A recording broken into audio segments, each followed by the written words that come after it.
Hey, salut la gang, François Lemay, j'espère que vous allez bien. Je suis heureux de vous retrouver encore une fois dans le défi Soyons le changement.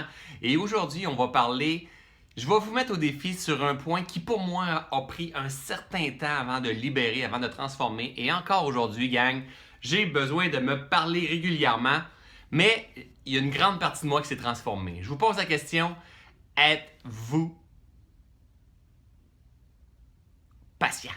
Est-ce que vous êtes patient dans la vie? Est-ce que vous êtes plutôt quelqu'un qui ah ouais, go, go, go, go, go, il faut que ça go d'une certaine façon, ou ça va pas assez vite dans votre vie, votre transformation se fait pas assez vite, vos résultats se font pas sentir assez vite, vous êtes impatient, qui a peut-être tendance à être colérique au bout de ça, contrôlant peut-être au bout de ça, ou vous abandonnez tout simplement parce que vous n'êtes pas assez patient. Qu'est-ce qui se passe pour nous quand la patience est pas là finalement? Quand on manque de patience, on vient très rapidement la tête rouge bien souvent et on trouve que ça bouge pas assez vite. Le défi que je vous donne cette semaine, c'est d'essayer de vous observer à quel point on est régulièrement impatient par rapport à soit notre progression, impatient soit à la progression des autres, impatient soit aux résultats qu'on voit. Et pourtant, la patience est un des attributs les plus puissants pour l'être humain, pour transformer notre réalité. Mais la beauté de tout ça, c'est que la patience a seulement une vitesse. C'est celle du changement. La plante, quand on met la graine dans la terre, la plante, elle pousse comme ça. D'une seule vitesse. Nous autres, on aimerait ça tirer dessus et dire go, go, go, il faut que ça aille plus vite. J'ai été une période de ma vie où est-ce que j'étais un entrepreneur depuis j'ai l'âge de 17 ans. Go, go, go, je voulais que ça go, je voulais que ça aille vite. Et j'étais toujours dans l'insatisfaction parce que je manquais de patience par rapport à tout ce que je faisais. Jusqu'au jour où je me suis rendu compte que, écoute, ça me nuisait beaucoup plus que ça m'aidait tout ça. Parce que j'étais rarement dans la gratitude, rarement dans le moment présent. Parce que quand on est dans l'impatience, on est dans le futur, on est en train de se projeter, de contrôler, on voudrait que ça aille plus vite. Mais la réalité, ce qu'on doit faire, c'est apprendre à surfer en cohérence avec ce grand jeu-là, avec le grand jeu de la vie. Apprendre à se maîtriser. Et quand on tombe dans une zone d'impatience, c'est tout simplement parce qu'on est à côté de la traque. Donc, on a à se ramener ici. Je vais vous partager un truc qui, pour moi, fonctionne à fond. Regardez bien ça, gang.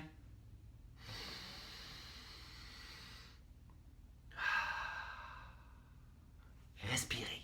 Respirez. Quand on a tendance à être impatient, on veut encore plus de la vie. Fait qu'au lieu d'être dans l'abondance et dans le flot de la vie, on est dans le manque, on est dans la survie, on est impatient. Ça se passe pas comme on veut, on cherche à contrôler.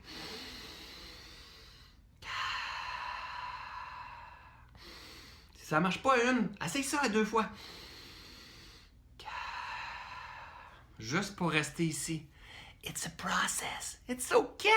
It's a process. C'est ça, il faut que tu te dises. Écoute, si je me rends compte que ma serveuse n'arrive pas à la vitesse que je veux, ou ben non, je sais pas, mes projets ne donnent pas les fruits que je veux, it's okay. It's a process. It's a process, ça veut dire que ce que j'ai semé va finir par arriver. Je n'ai pas le contrôle sur l'univers.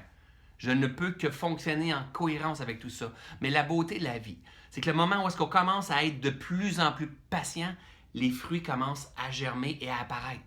On doit développer la patience dans tout ce qu'on fait, dans tout ce qu'on fait avec nos enfants, dans nos relations amoureuses, dans nos affaires, avec nos employés, avec les fournisseurs, avec tout le monde, sur la façon de comprendre, la vitesse d'évolution et de prise de conscience des autres, sur notre propre progression. Parce que vous savez, des fois, on est parti, puis on est sa coche, on est dans l'équilibre, puis yes, ça va bien, ça va bien. Puis à un moment donné, on en retombe. Mais si j'ai pas de patience, je vais être dur, je vais embarquer le pattern de performance, ça veut dire critique, jugement, culpabilité, auto-saboteur, manque d'estime, manque d'amour, juste parce que j'ai manqué de patience et de bienveillance par rapport à moi. Mon défi cette semaine, observe à quel point que peut-être tu as tendance à être impatient et je te mets au défi de faire calme-toi, calme-toi, it's a process. Et ramène et développe la patience. Aie la ferme détermination de développer la patience dans ton mindset.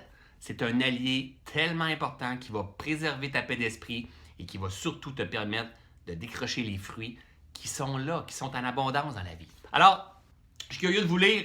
Est-ce que le défi cette semaine va être tout un défi pour vous? Ça peut être facile pour certains d'entre vous, et c'est correct, and it's okay. Certains défis que je vais vous partager vont être faciles. Pour d'autres, ça va faire « Oh! » Juste de parler de patience, vous allez venir rouge, vous allez faire comme « Ça n'a pas de bon sens. » Vous savez, mon défi, j'ai décidé de vous le livrer un jour plus tard pour tester, entre autres, votre patience. Êtes-vous patient dans la vie, gang? On doit le développer pour devenir la meilleure version de vous-même. Alors, écrivez-moi ici sous la vidéo. Prenez votre temps. Je suis patient. J'ai hâte de vous lire. Merci d'être dans ma vie. Merci d'être dans la communauté de leaders conscients, inspirants qui ont envie de changer le monde. C'est tellement super ce qu'on est en train de faire sur Soyons le changement. Gang, je vous aime, je vous adore. On se revoit bientôt. Bye tout le monde.